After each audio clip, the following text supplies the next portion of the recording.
Bonjour Tom Benoît, vous dirigez la rédaction de Géostratégie Magazine, des éditions Robert Laffont. Exactement. Alors bonjour Monsieur Jacopelli. Le Rassemblement National, ex-Front National, était un parti très libéral à l'époque de Jean-Marie Le Pen.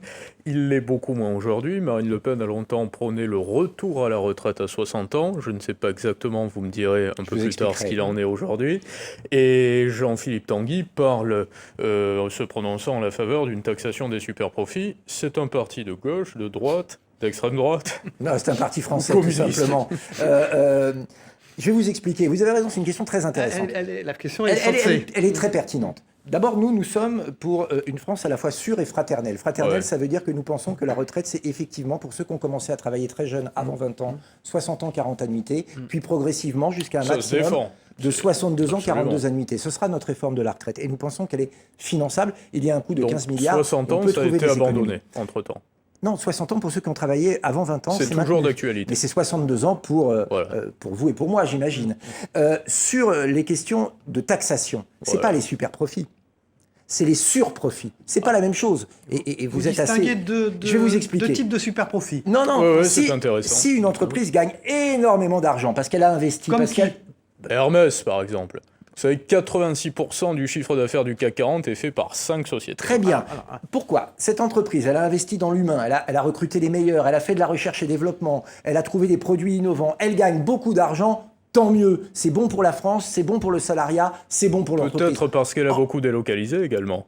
Alors, en revanche, une entreprise qui, par un effet d'aubaine, la crise du Covid, la crise énergétique, profite en fait soit des aides de l'État, soit d'une situation exceptionnelle. C'est quoi, c'est Total Énergie, ça ? Surprofit. C'est quoi, Total Par Énergie ? exemple, oui, à un moment. Eh bien, c'est surprofit. Non, mais nommons-les, c'est Total Énergie. Ces surprofits doivent être taxés. Donc, je veux bien faire la différence entre ce qui est le fruit d'un travail, d'un investissement, d'une politique stratégique qui doit être récompensé parce que c'est la chance de la France, et ce qui est finalement une forme d'opportunisme sur le malheur des Français. Là, pour le coup, ça mérite d'être taxé. Est-ce que vous ne craignez pas, malgré tout, qu'il y ait des sociétés qui se délocalisent et qui aillent se faire coter ailleurs, comme par exemple M. Pouyanné avec Total Énergie, ou qui déclarent leur société à l'étranger par peur, justement, en France, d'être dans un pays qui était déjà le pays où il y avait le plus de prélèvements obligatoires et qui serait à l'avant-garde, potentiellement, d'une taxation des surprofits. Ça, ce que vous décrivez, c'est ce qui arrive aujourd'hui avec Emmanuel Macron. C'est ce que nous voulons éviter. On veut l'éviter comment ? Mais pourquoi ne pas revenir à un schéma libéral ? Je vais vous répondre. Pourquoi nous voulons l'éviter ? Nous voulons l'éviter parce que les entreprises françaises créent de l'emploi en France. L'emploi en France, c'est le financement des retraites, c'est le financement de l'assurance chômage, c'est le financement du système social que nous voulons. Absolument. Pour ça, il faut desserrer les taux des normes et les taux des taxes des entreprises pour qu'elles puissent avoir envie de rester en France. Il faut donc leur donner une perspective. Il faut que la commande publique française aille en priorité aux entreprises françaises. C'est vrai pour les petites, c'est vrai pour les entreprises industrielles, les entreprises agricoles, mais c'est vrai pour les grandes.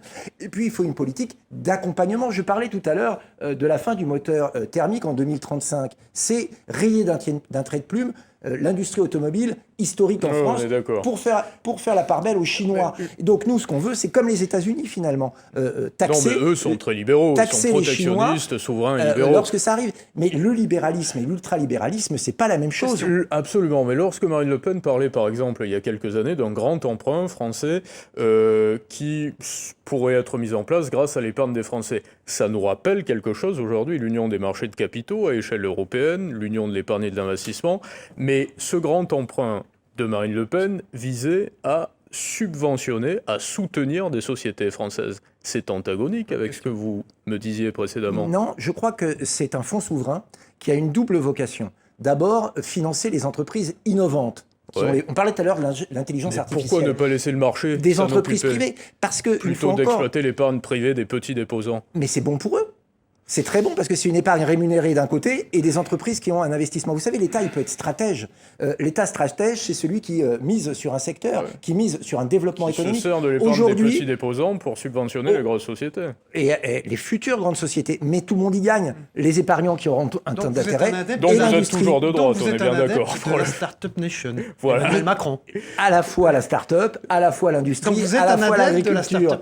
Mais quand les start-up fonctionnent, pourquoi pas ? Dernière question très importante sur la fin de l'euro, et c'est la une du Géostratégie Magazine d'ailleurs, le Rassemblement national était fervent défenseur de la sortie de l'euro, c'est-à-dire de la monnaie commune. Aujourd'hui, vous voulez rester dans l'euro et continuer à déléguer notre souveraineté à la Banque Centrale Européenne. Pourquoi ?